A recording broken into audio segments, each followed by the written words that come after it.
Hello, hello, and welcome to another episode of Found in Interpretation Podcast. Once again, I'm one of your co-hosts, Alain Breton, and I'm here with Brian. Brian, how you doing? I'm doing great, thank you. And we are here today with Stella as well. Hi, Stella. Hi there. Nice to meet you both. Nice to meet Likewise. you. All right, let's kick it.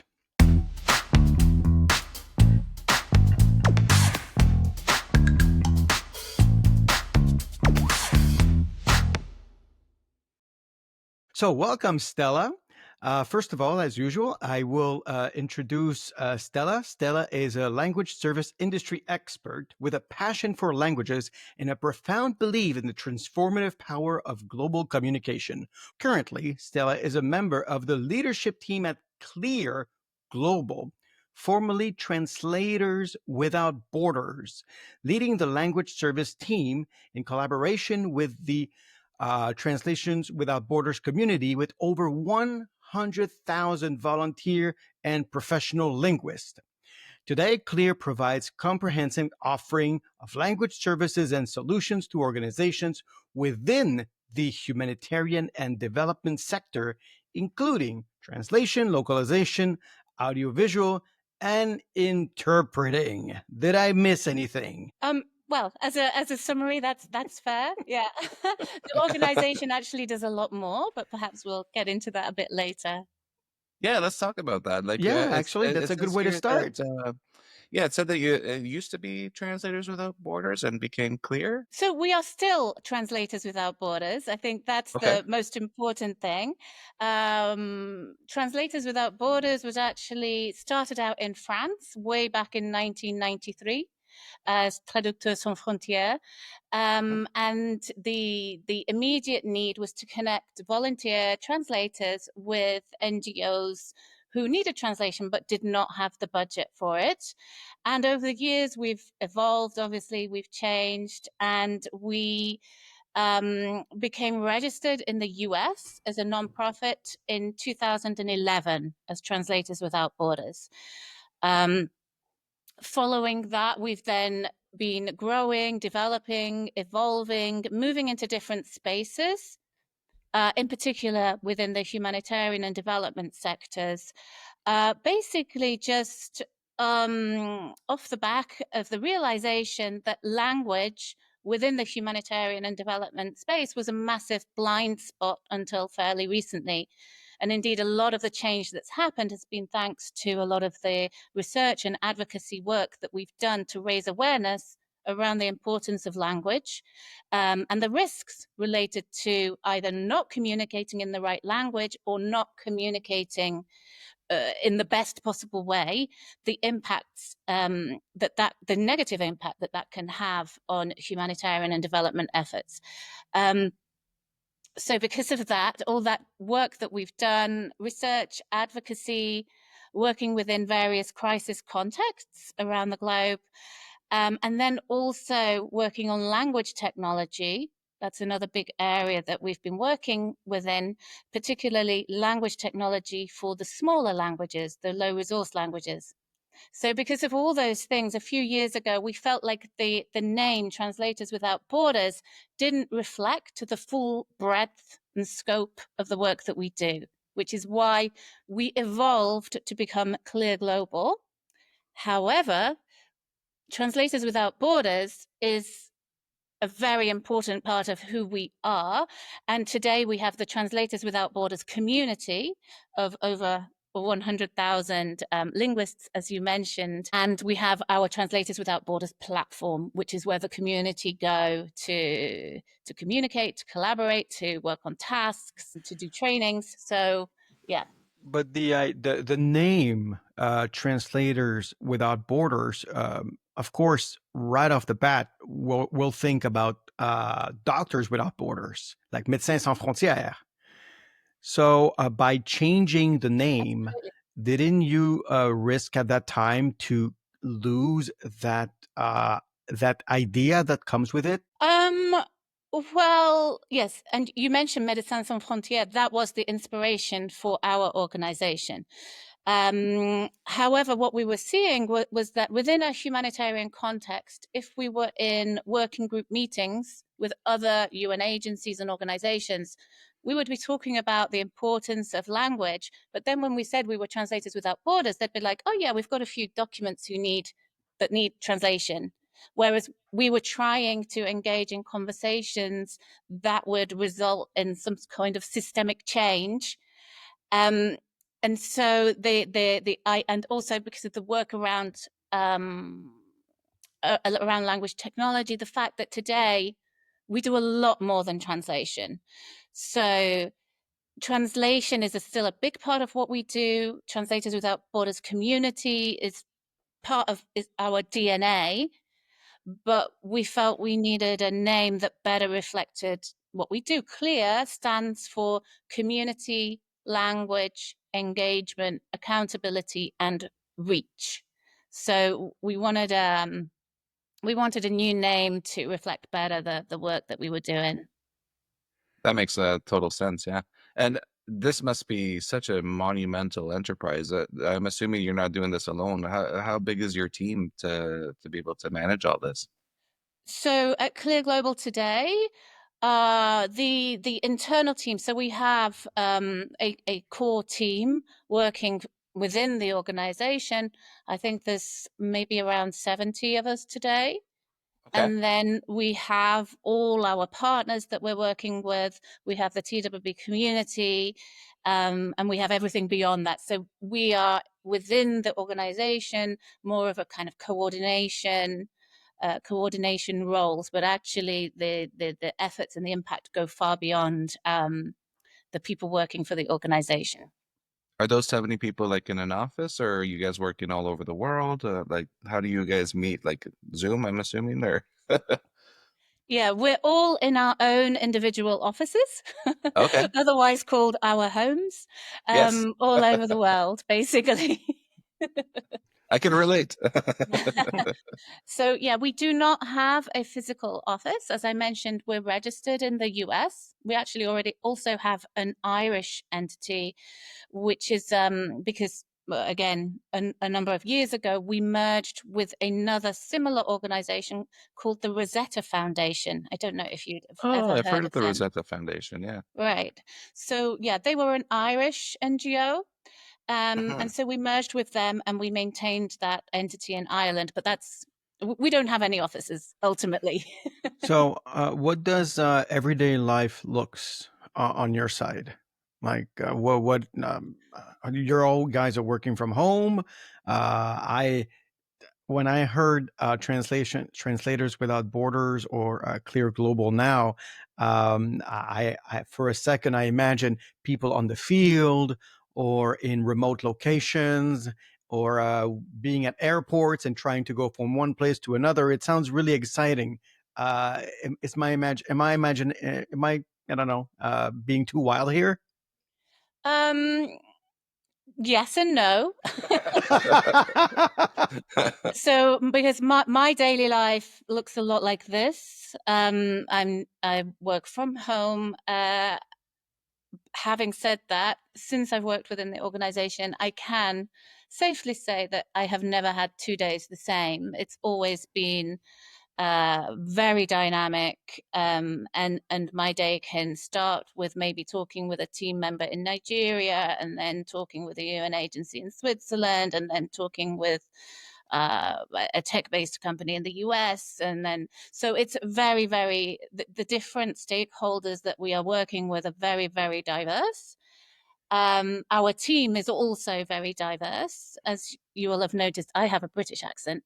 I am based in Italy. And Okay. to be honest, despite being a US based organization, the majority of our team is kind of within the Europe and Africa area, Okay. um, which Probably actually because of the Translators Without Borders and based located in Paris. Is that or in France? not particularly. No. It's just because so we have had, to go back to your question, we have had a number of different programs, like physical on the ground programs. So that is more like what you were expecting, Alain. So we had a response in Greece during the Greek crisis, and there we had our team leads on the ground. We've had a team in Bangladesh for a long time responding to the Rohingya refugee crisis. We've had a team in northeast Nigeria for a very long time where there's an ongoing crisis. When you said Greece crisis, are you talking about when Greece was on the verge of bankruptcy about 20 years ago? Or No, we're very far away from Greece, so we don't really know the issues. No, there was a huge refugee crisis in Greece in 2017. Fact checkers will check, don't worry. Is it It was Comments before I below. joined the organization, but there was a massive Okay. influx of migrants following the issues in the Middle East, and that led to there being an influx of refugees in Greece that they could not handle. Was it the And still to Syria? this day, the refugee camps in Greece are full. They're overfull. That's not a Oh, word. wow. Yeah. Okay. And they're the ones that kind of migrated. It started in Greece, but they actually continued on to other, like the rest of Western Europe, right? I think there was like a I trail mean, they followed or yes. something like. Yes, a lot of migrants were looking to move into other parts of Europe. Yeah. Was it a part of the Syrian refugee crisis? Because Canada accepted a lot of, I think, 20,000 or 40,000 Syrian refugees at the time. Yeah, there's a lot of actually refugees in Canada that Yeah. actually some of our former colleagues were working kind of, and our community members. We have a lot of community members in Canada, so it's interesting with the various migration laws. A lot of refugees also from Iran, I think, in Canada. So yeah. But these migrant flows obviously are changing, and the language needs of the migrants. That's the tricky part. And speaking of language needs, are you focusing really on translation, or is it translation as a very wide term that includes interpretation? Because I guess that interpreting services must be required to communicate with those populations and create some links. Yeah. So as the name says, Translators Without Borders. So our core focus has been and is still on translation and other related language services, because increasingly we do a lot of different work, localization or audio visual. However, having said that, we do interpreting. There has been, for various reasons, it wasn't our core function. But actually, an area where we did start to, we do specialize is actually in the training of interpreters, and specifically the training of humanitarian interpreters, because that was a need that we saw in different crisis settings. Is that typically when there is a crisis and the humanitarian organizations move into the area, the larger organizations, and they are looking and recruiting interpreters or cultural mediators. But typically, they're coming in and recruiting from among the local people who do not have any interpreting experience. And What's a cultural mediator? What's the difference between an interpreter and a cultural mediator? So a cultural mediator tends to focus more on cultural aspects and be more sensitive to the actual environment, and they may actually, whereas an interpreter tends to be, has to be very neutral and just, repeating what is being said faithfully. The cultural mediator is more of a role that accompanies the person, maybe explaining certain things to them. So both cultural mediators and humanitarian interpreters can be closely related, but generally they're people who have a much deeper knowledge of the local context and are able to provide added information, also to facilitate the communication between an operator for a humanitarian organization and the local population. Now, you had mentioned that you're very involved in places where there are crises. I saw in the news yesterday that Israel bombed Iran. So in your mind, are you thinking, oh God, here comes a lot of work for us that we have to manage because there's a new crisis that just started. Does that thought go through your mind or? Um, so yeah, obviously we're very sensitive to various situations going on in the world. Having said that, we evaluate whether our intervention is necessary depending on the specific context and various different criteria. First and foremost, is there a communication issue, right? Mm, So depending on where we are, there may or may not be a need. You know, the crises we tend to focus on tend to be complex multilingual contexts where you have a lot of people speaking a lot of different languages. So sometimes we don't need to intervene because there isn't a communication problem. Also, if there is, it obviously depends on the countries, because there are countries who do not appreciate the involvement of outside organizations. And also, ideally, there are countries that have a very strong structure themselves and are able to provide their own support as okay. well. Because I was So thinking, we yeah, tend to like, focus on countries with a weaker health system, weaker government system. okay. So if like an NGO from Canada were to ask for assistance, then I guess you'd have to evaluate that because they're in a developed country already. So there are other forms of aid that they can go to before going to Clear Global. Like, Yes, we do evaluate, but it depends because so our mission is to help anybody who needs information in local languages. And in fact, so to give you an example, we have collaborated for years with the American Red Cross, and mm, particularly during hurricane season, we would support the American Red Cross to get information into the local immigrant languages quickly, right? So a rapid response language service within those contexts. You could argue that the US doesn't need that kind of support. Um, but that's why organizations like the Red Cross themselves exist, and then our model is quite similar. well, I think everybody needs support when there's a crisis, right? Like it's not just language, it's everything. Like if there's a hurricane, like there's always people who are offering their help and volunteer work. That's what makes something humanitarian to begin with. So it's just the human involvement. So Well, I'm Exactly. guessing that when you were talking earlier about blind spots, of course, local governments, even in the United States, have resources, but the blind spot is all these language communities that nobody will think of. And I'm guessing here that that's who you're trying to reach. Primarily, yes. I mean, we support the American Red Cross with all sorts of languages. But yeah, our focus is to make sure that the most vulnerable are getting information, and that tends to be people who speak smaller languages. So yeah. now who provides the training for the interpreters for like say they have to be on site and whatnot? Is it done through a university or is it done through more volunteers or how does that work? So again, it depends.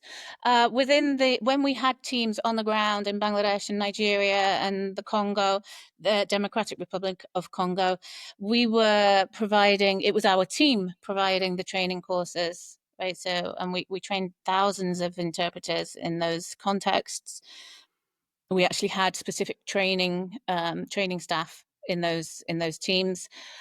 We now actually have we have an e-learning platform. It's called the TWB Learning Center, and it provides free courses. There's 8 courses on there right now, including a course which is the basics of humanitarian interpreting, and that course is open to any member of the TWB community, and it's also free to join the TWB community. So it's essentially a free training. Oh, Oh wow. and So how does Clear get its funding for all of these programs and coordinating and all this? We have various income streams.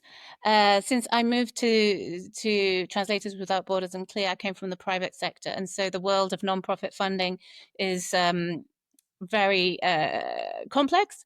So it's a combination of institutional grants, so working with various either government funding or foundations.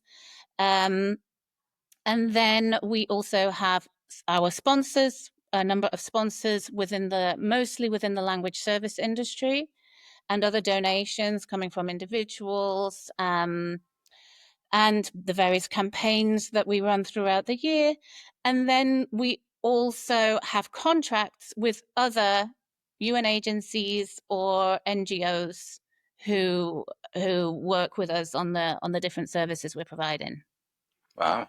And if you work with such a wide pool of language professionals, and these are NGOs, it's not a private company. So is there a lot of pro bono work from language professionals? So let's say I'm here in Canada, life is good, but if I want to help out in any other way, like to provide a few hours a week to global, is it like that, or are they being paid, or the interpreters or translators are at least a minimum? So how does that work? Yes, both. Let's say, yeah.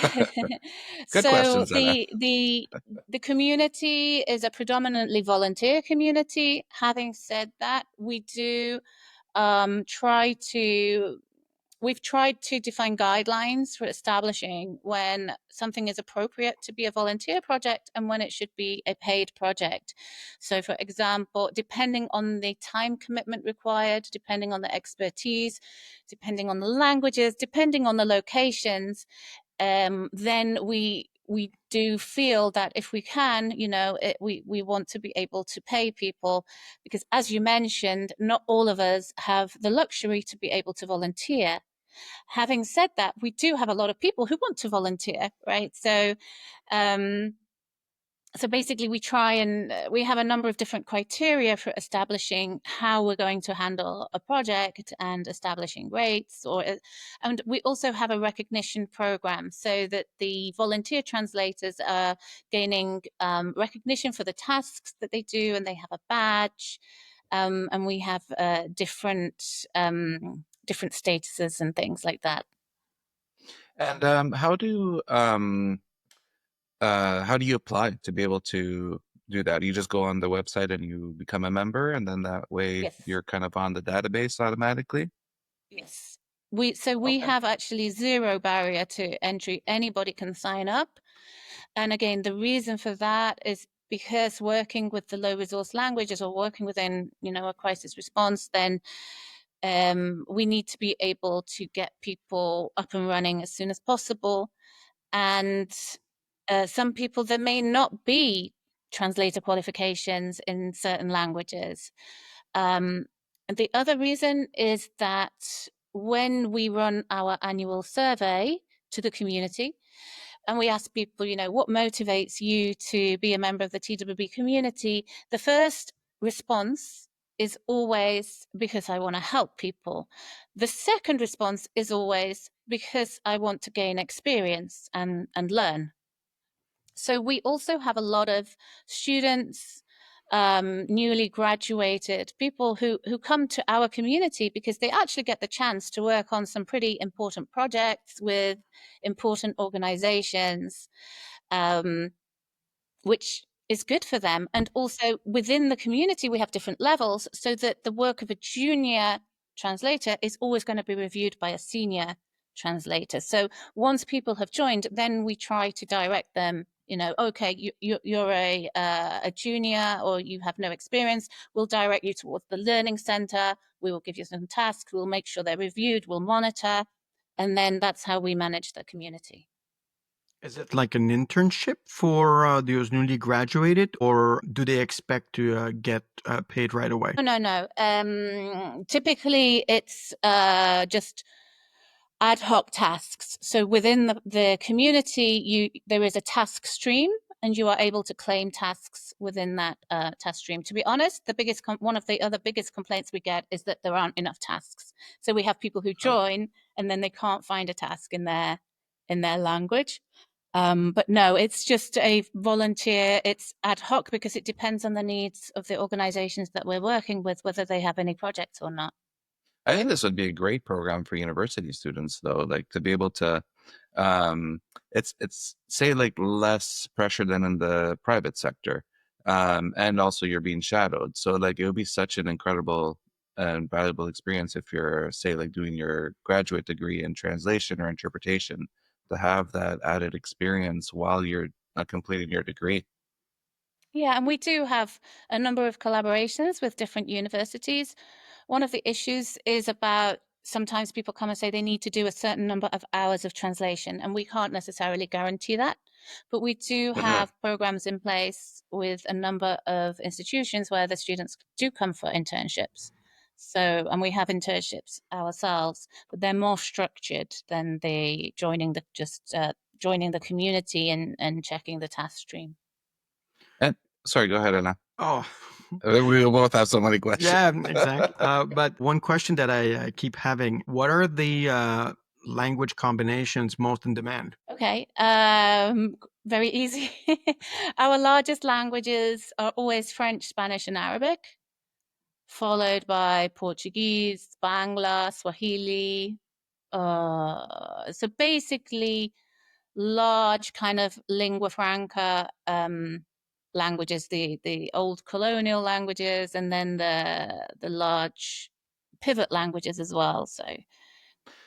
So what would you do in a case like, say, in Peru, if you need to find someone who speaks Quechua? Like, would you have to go, like, I don't know how you even would begin looking for a Quechua translator or interpreter. I'm assuming you have situations like that where it's like an indigenous language or something like that, that there's no formal training for it to begin with. Yeah. So typically, I mean, we would, for Quechua, we don't have a huge community. If there were to be a need, or if we were to work on a specific project, then we would launch a kind of community recruitment and outreach engagement plan. And if possible, the best way to be able to get people is to have somebody local who's helping, because often with the smaller languages, it's best to be there on the ground and actually speaking to people. And then once we find them again, if there are no professional translators or interpreters, then that's why we have our training.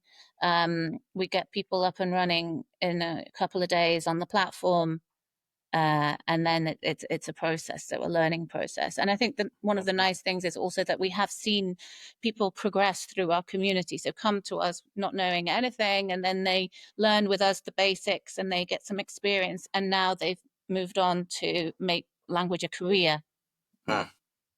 Now, what does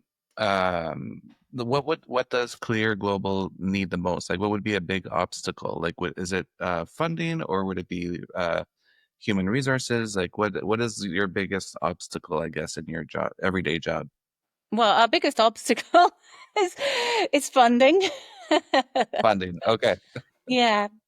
Um, So how can we help? Is what I'm. Well, so as I mentioned, we do have different sponsors, different companies within the language industry who choose to sponsor us.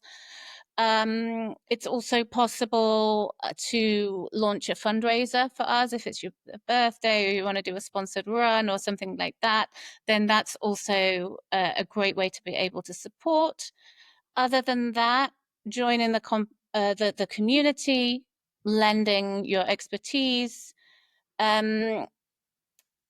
One of the what we do see is sometimes we have an influx of people, offering help, and then we need to kind of match that with the needs that we have.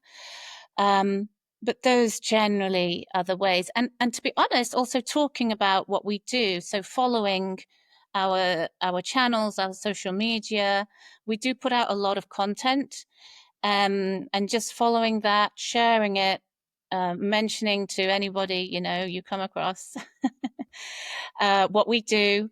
I think it's also about getting the message out as well of why what we do is important. And again, raising awareness around the issues of well, and actually the fact that one of the topics that we're talking about a lot today is the fact that internet content is dominated by a handful of languages, so only 17 languages, Mm-hmm. which is creating a huge digital language divide, because the less content there is, the less data there is, and therefore the less technology there is. So we've been doing a lot of work to highlight that issue, which is becoming a growing issue. Did you say 17? There are 17 main languages, if I heard correctly? Yes, the internet. If you think about the content on all of the internet, around half the pages are in English, and then the remaining, I don't know, I've forgotten the statistics already, but let's say pretty much the rest of the content is made up by another 16 languages, which tend to be the large European colonial languages, Arabic, other languages. But that's 17 languages. The internet is pretty much made up of only 17 languages, which means that you have another 6,000 languages that is not represented on the internet. Mm-hmm. The issue with that is that all these language technologies and chat GPTs that are being launched, to be able to work, they need data, but there isn't the data in the smaller languages. And actually, sorry, I shouldn't say smaller languages, because some of these languages are big languages. I was talking about Pashto the other day, which is In spoken in terms of Pakistan. numbers, they're big, but Yes, in terms yes, of content, they're small. exactly. There's a disproportionately small amount of content in languages such as Pashto. It feels like it's the same situation as with books.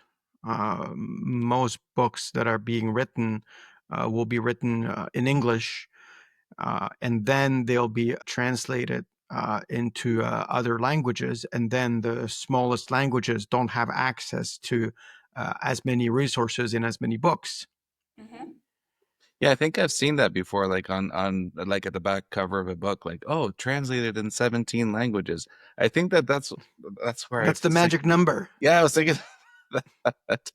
I'm like, oh, now that makes more sense. But yeah, no, and I'm just wondering too, like, because we had Adam Mohammed. I don't know if you saw his the podcast he was with us. He's at the refugee camp in Kenya, Kakuna, and he was telling us that there's about 9 different languages there. So even just filling, it's such a small area, but there's 200,000 refugees in that area, and they have 9 different languages.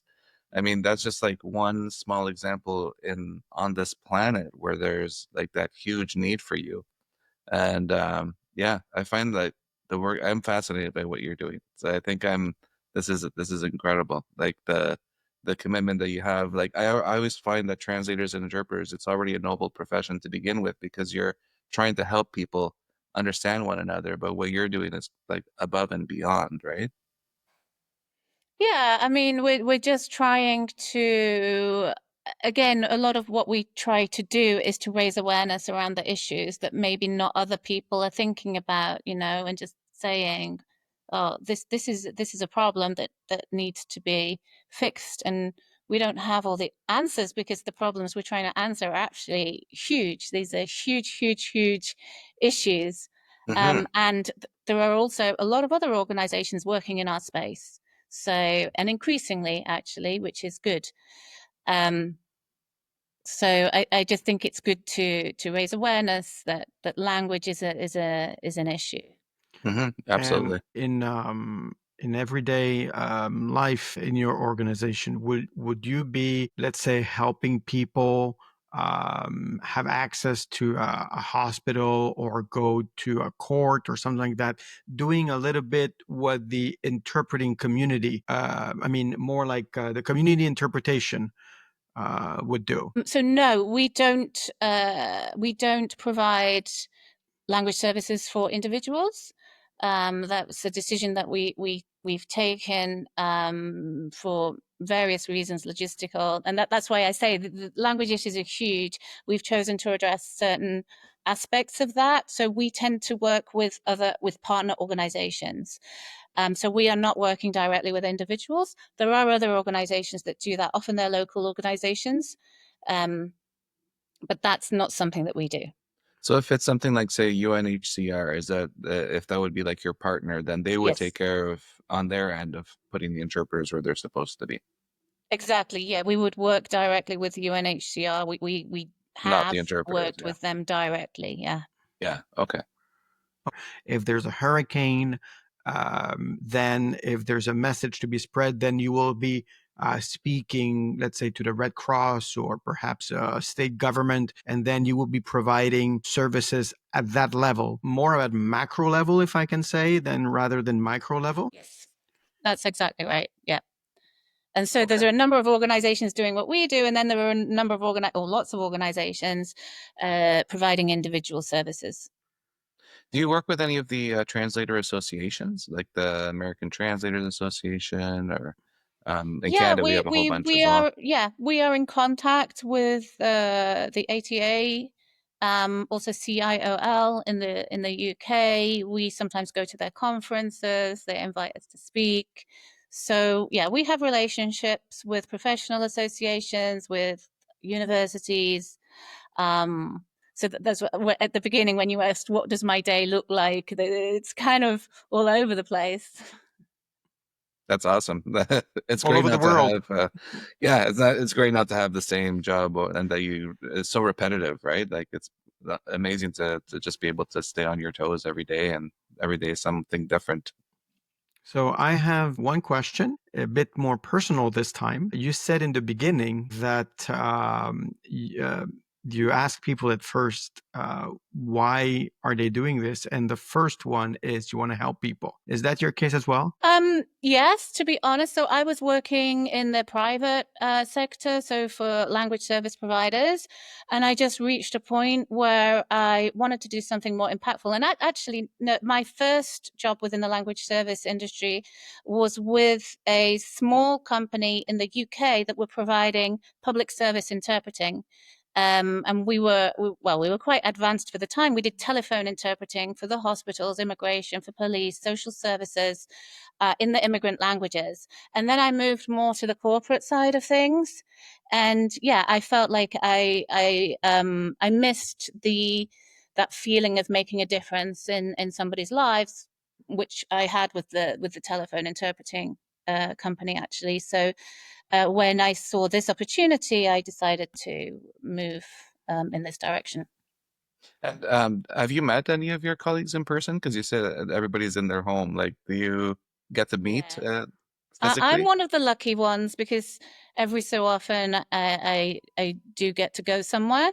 Uh-huh. And so, yes, I have met quite a few people, but that's also because I'm in Italy, and weirdly, we do have quite a few team members that are in Italy.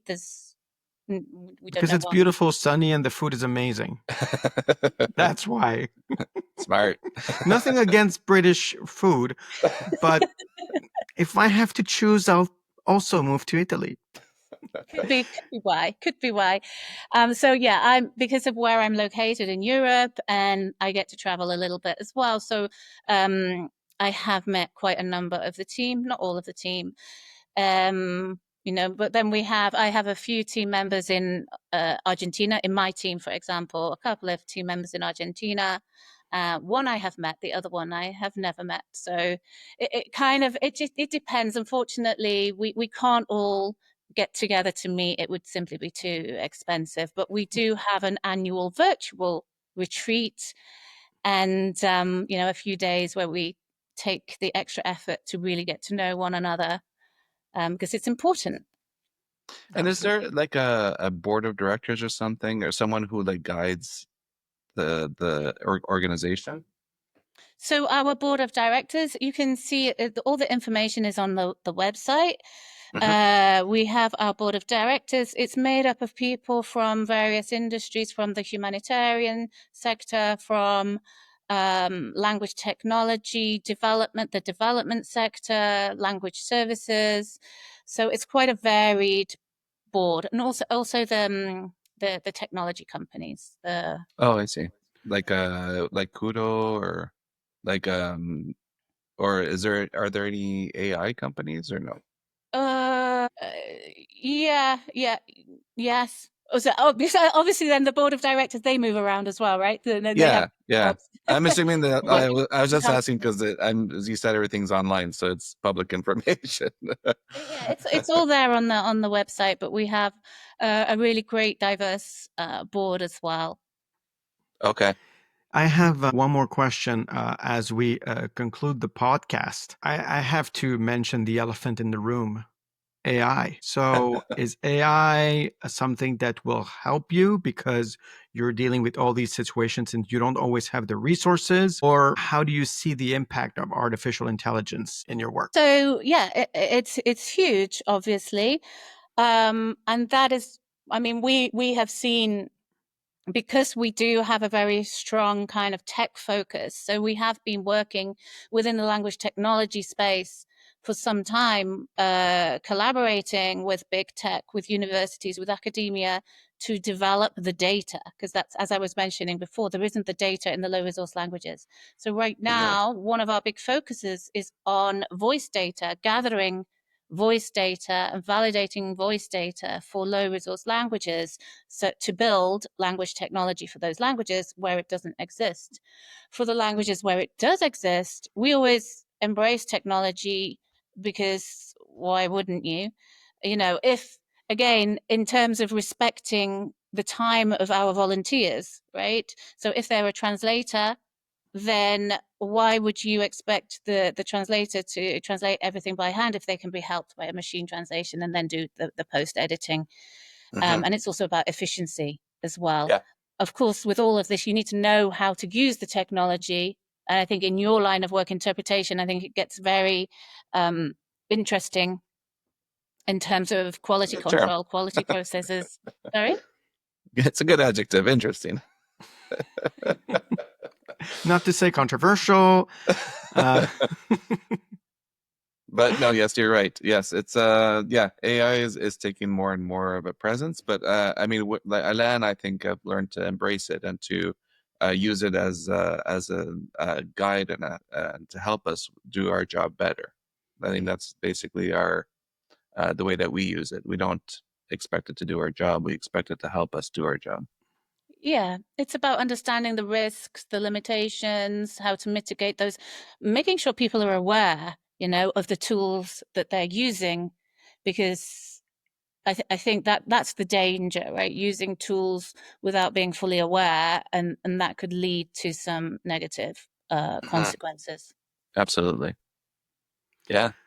All right. So I'm sure that you have a pretty busy day because I heard your message popping in a few times. I heard the ding ding a few times. So we don't want to hold you too much, but I would like to thank you for taking the time for participating on this podcast. And everyone, the link will be in the description below if you want to learn more about the organization.